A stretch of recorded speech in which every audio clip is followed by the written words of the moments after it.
बिस्मिल्लाहिर्रहमानिर्रहीम। अस्सलामुअलैकुम। सलमा की बहू मारिया सलमा से सारा दिन काम करवाती और एक दिन बेटे को पता चलता तो उसने अपनी बीवी को बहुत मारा और आइंदा ऐसे करने पर तलाक की धमकी दे डाली। मारिया इंतकाम लेने के लिए सास के खाने में पागलपन की दवा डालकर देने लगी और कुछ ही दिनों में सलमा पागल हो गई और सारा दिन बाहर घूमती रहती और मारिया शौहर से कहती, अम्मा मुझे जान से मारने की कोशिश करती है। तो बेटे ने सलमा को घर से निकाल दिया और वह सड़क पर सारा दिन बैठी रहती। एक दिन बेटे की नजर दराज में पड़ी पागल करने वाली दवाइयों पर पड़ी तो वो भागता हुआ सड़क पर अम्मा को लेने के लिए गया तो उसकी रूह लर्ज गई।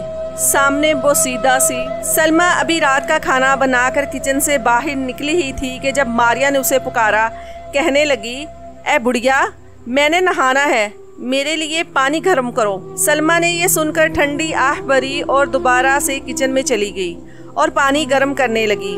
मारिया का रवैया ऐसा ही तो था अपनी सास के साथ, मगर जब उसके शौहर इलियास घर पर होता तो वो यूं सास के आगे पीछे घूमती जैसे वो बहुत फर्माबरदार बहू है। जैसे ही शौहर घर से बाहर जाता मारिया यकसर बदल जाती थी।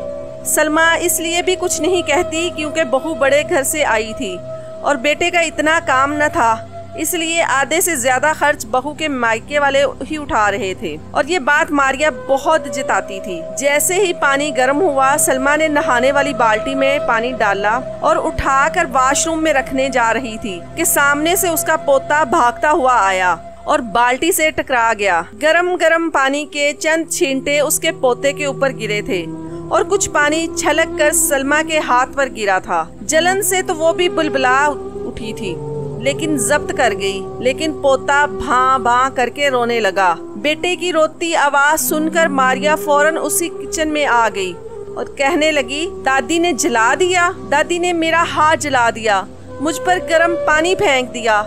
ये सुनना था कि सलमा तो बुरी तरह से घबरा गई। मारिया से कहने लगी, नहीं बहू, ये भागता हुआ मुझसे टकराया था, इसलिए पानी के कुछ छींटे इसके ऊपर गिर गए हैं। हाथ तो मेरा भी गर्म पानी से जल गया है।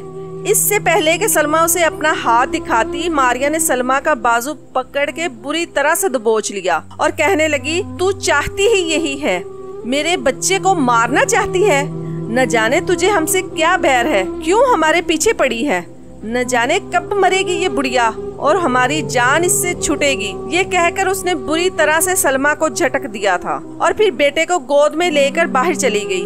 बहू इज्जत नहीं करती थी तो इसलिए पोता भी जरा एहतराम नहीं करता था। आहिस्ता आहिस्ता सलमा के बेटे का काम अच्छा होने लगा। जब इलियास घर आता तो मारिया सास को बेड पर बिठा देती और कहती कि खबरदार, जो अपने बेटे से मेरी कोई भी शिकायत की तो मारिया सलमा को यही जताती कि सारा घर उसी के मायके के दिए हुए पैसों से चल रहा है। ये ना बताती कि शौहर की कमाई अच्छी हो गई है, इसलिए सलमा उसके रोब में रहती थी। घर कुछ भी हो जाता लेकिन वो बेटे से उफ तक ना करती।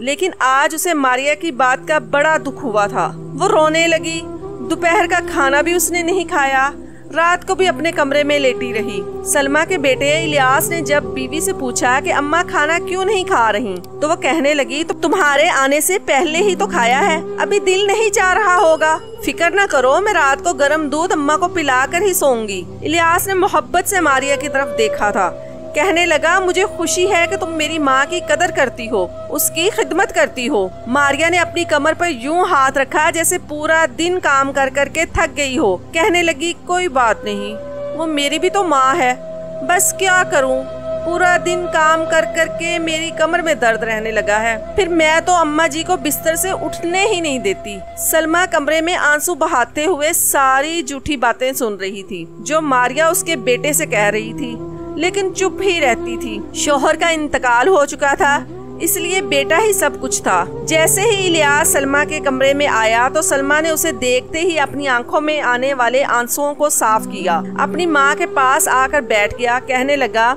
अम्मा क्या बात है, खाना क्यों नहीं खाया?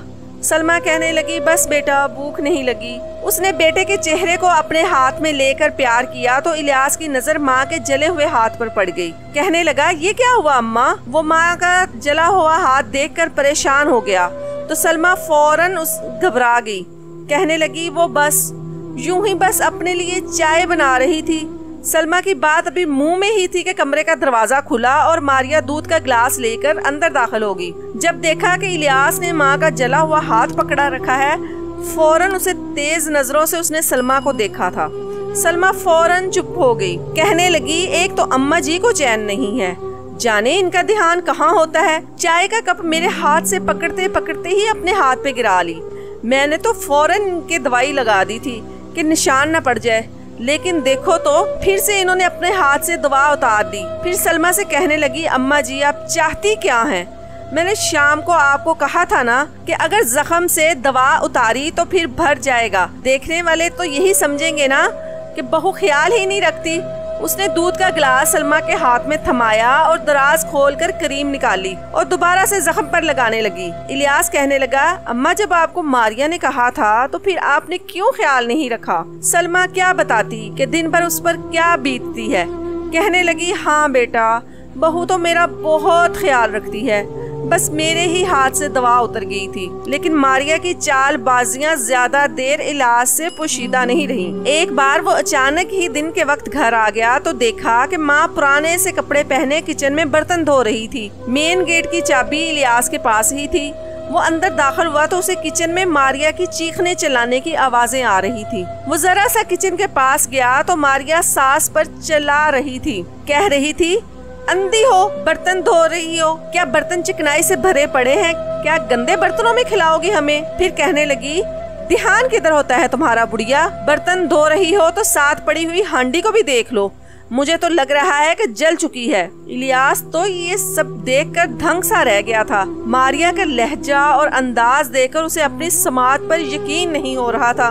सलमा कहने लगी रोजाना सारे काम करती हूँ, बर्तन भी साफ ही धोती हूँ और इस प्लेट में बिल्कुल भी चिकनाहट नहीं लगी बेटा, मैंने तो अच्छी तरह से ये प्लेट धोई है।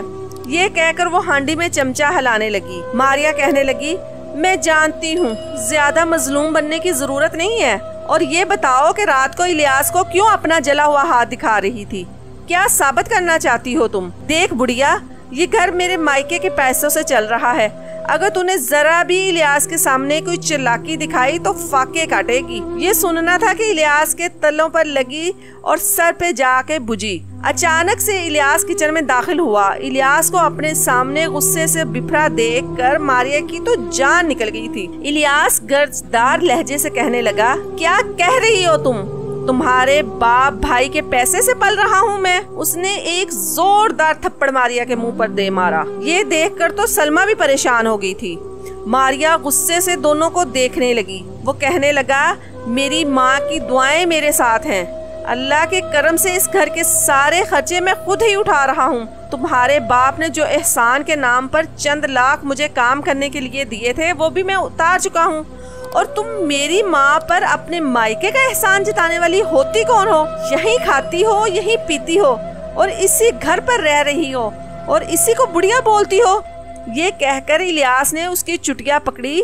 सलमा ने फौरन अपने बेटे को रोका। कहने लगी ये क्या कर रहे हो बेटा, छोड़ो मारिया को।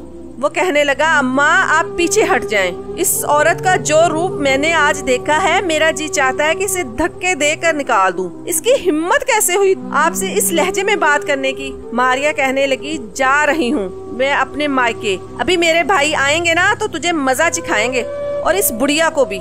मारिया को जरा भी अपने रवैये का एहसास न था।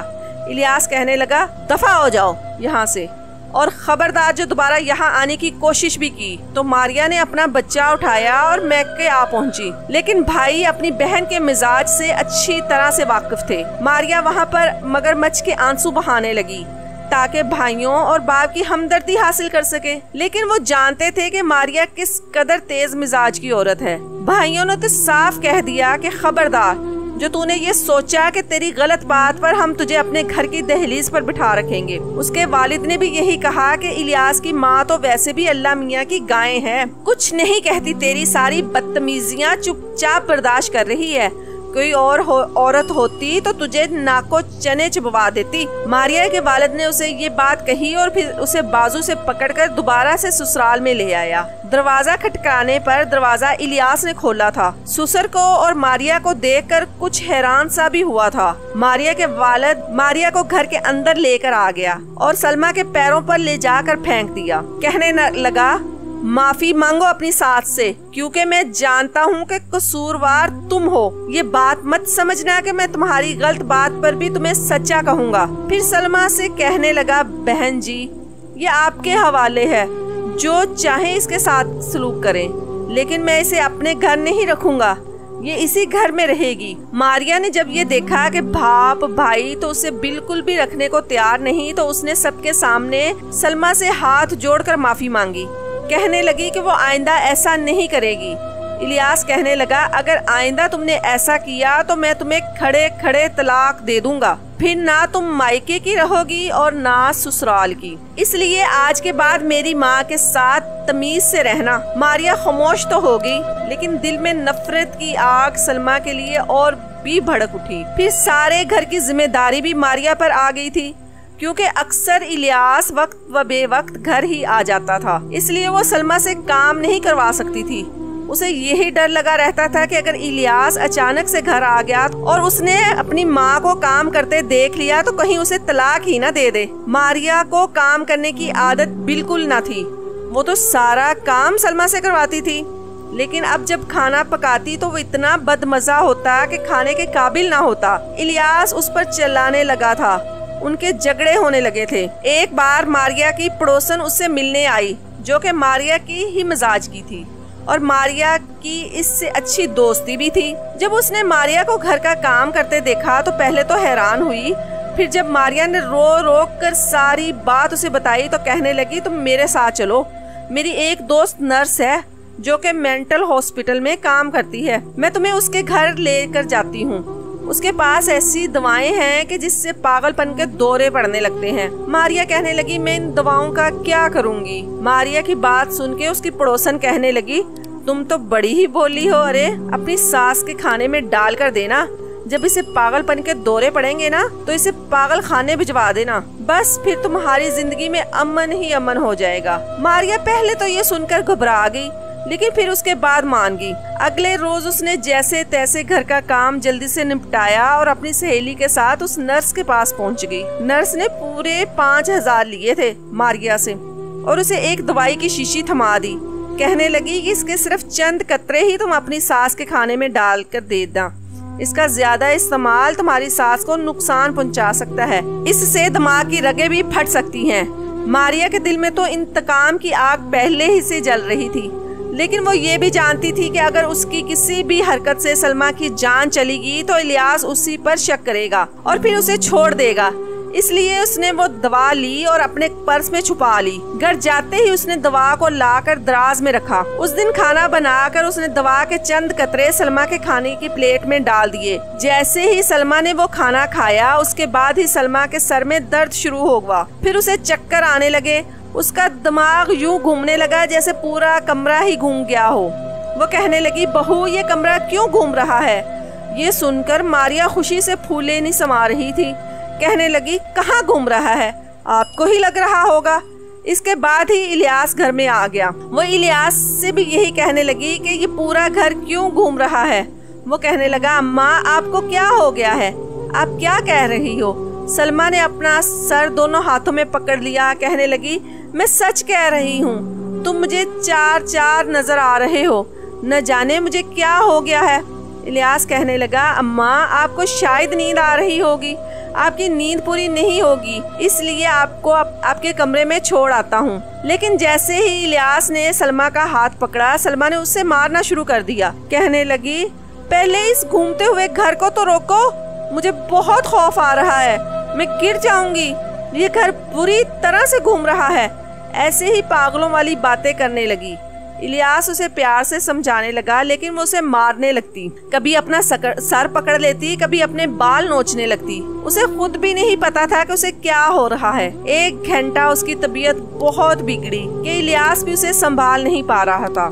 इसके बाद वो बेहोश होकर गिर गई।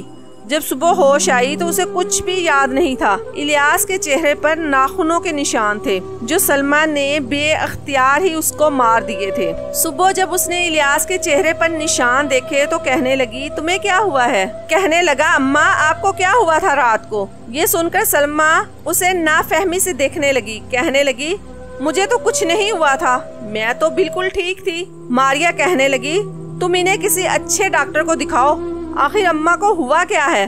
वो यूं जाहिर कर रही थी कि जैसे उसे अपनी सास की बड़ी फिक्र हो। इलियास ने डॉक्टर को दिखाया तो डॉक्टर ने एंटी डिप्रेशन की गोलियां दे दी, लेकिन अगले दिन भी ऐसा ही हुआ।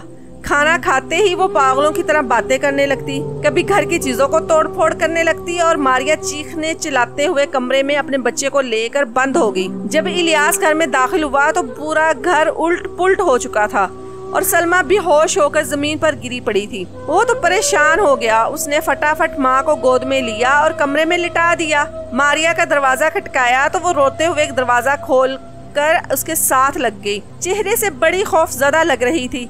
कहने लगी, अम्मा को न जाने क्या हो गया है, इन्हें दौरे पड़ने लगे हैं। इलियास, ये ना हो कि वो किसी दिन मुझे या मुन्ने को कोई चीज उठाकर मार दे। इन्हें तो बाद में कुछ याद ही नहीं रहता इनके साथ हुआ क्या है। ये सुनकर तो इलियास वाकई ही परेशान हो गया था। लेकिन एक दिन जब वो घर लौट रहा था तो उसने सलमा को बाहर गली में देखा कि वो पत्थर उठा कर मोहल्ले के बच्चों को मार रही थी। ये देखकर तो उसके दिल ही धड़कना भूल गया था। मोहल्ले की औरतें इलियास को देखकर कहने लगी कि अपनी पागल माँ को उस घर से निकालो, वरना हम तुम लोगों को मोहल्ले से निकालवा देंगे।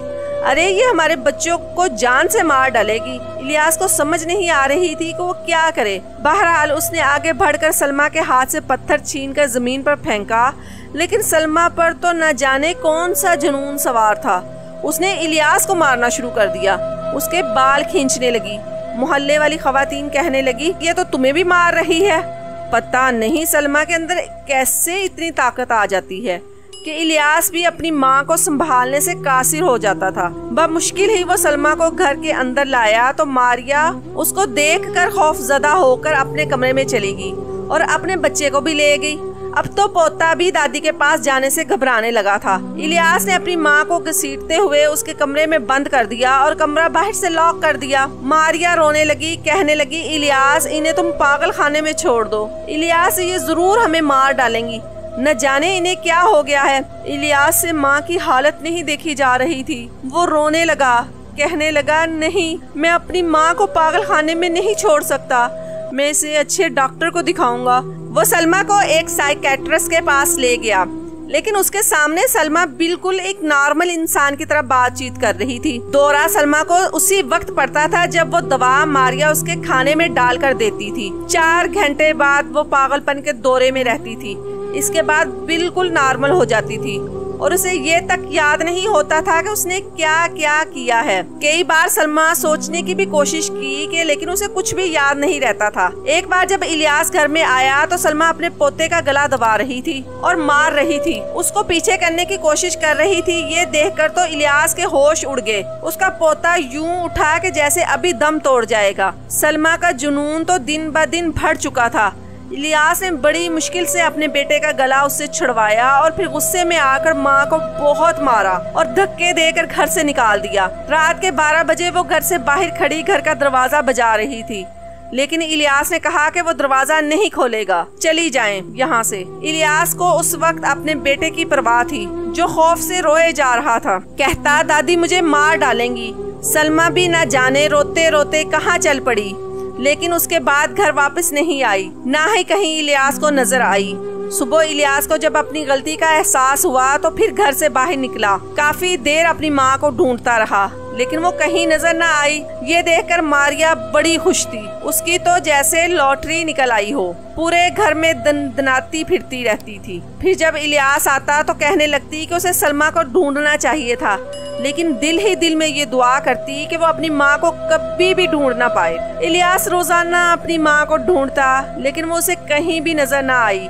आसपास के सभी इलाकों में वो अपनी माँ को ढूंढ चुका था। पुलिस में भी रिपोर्ट करवाई थी, लेकिन सलमा का कुछ भी पता न चला। आहिस्ता आहिस्ता महीनों गुजरने लगे थे। मारिया तो आजाद हो चुकी थी। इलियास का काम भी अच्छा खासा चल गया था। जो पैसे भी होते मारिया जाकर शॉपिंग कर आती। घर पर उसकी कोई तवज्जो ना थी। इलियास उसे कुछ नहीं कहता था। उसे तो हर वक्त अपनी माँ का गम खाए जा रहा था। एक बार अपने घर आया तो उसका बेटा अकेला ही घर पर था। उससे पूछने लगा कि तुम्हारी अम्मी कहाँ है? तो वो कहने लगा अम्मा तो पड़ोसन के साथ कहीं गई हैं। इलियास जैसे ही किचन में गया, किचन की हालत अबतर हो रही थी। पूरा सिंक बर्तनों से भरा पड़ा था। खाना भी नहीं पका हुआ था। उसने फ्रिज खोली तो कल का सालन निकाला। जैसे ही खाने लगा तो बेटे ने कहा, बाबा आप ऐसे खाना क्यों खा रहे हैं? इसमें पहले दवाई तो मिला लो। इलियास ने बेटे की तरफ देखा, कहने लगा कौन सी दवाई? वो कहने लगा वही दवाई जो अम्मी दादी के खाने में मिलाती थी। ये सुनकर इलियास का माथा ठनका था। वो बेटे से पूछने लगा क्या मतलब? वो बोला अम्मी जब भी दादी को खाना देती थी इसमें दवाई मिला कर देती थी। जब मैं पूछता ये क्यों डाली तो कहने लगी इससे खाने का मजा दुबाला हो जाता है। जब मैं अम्मी से कहता कि मेरी प्लेट में भी डाल दो तो कहती नहीं अभी तुम छोटे हो। इलियास ने कहा क्या तुम जानते हो दवाई कहाँ है?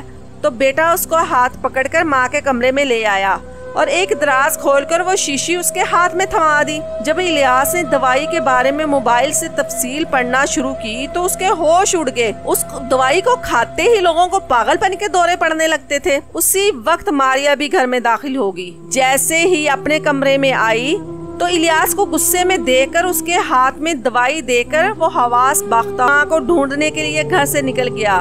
पूरी रात मारा मारा फिरता रहा। फिर उसे एक सड़क के किनारे उसकी माँ बैठी हुई नजर आ गई। वो रो रही थी और लोग उसके पास पैसे फेंक रहे थे। इलियास अपनी माँ के पास गया और जाकर अपनी माँ की गोद में सर रख कर रोने लगा। उसकी माँ बिल्कुल ठीक थी। कहने लगा अम्मा मुझे माफ कर दो, मैंने आपको घर से निकाल दिया था। मैं नहीं जानता था कि मारिया आपको ऐसी दवा दे रही है जिससे पागलपन के दौरे पड़ते हैं। सलमा को वो वापस घर ले आया था। मारिया ने जो जाल अपनी सास के लिए बिछाया था आज खुद इसमें फंस गई थी। वो सास को घर से बाहर निकालना चाहती थी लेकिन खुद बेघर हो गई थी क्योंकि भाई और बाप ने उसे अपने घर नहीं रखा था। इसलिए वो यतीम खाने में जिंदगी गुजार रही थी और उस वक्त को रो रही थी जब उसने ये गलत कदम उठाया था।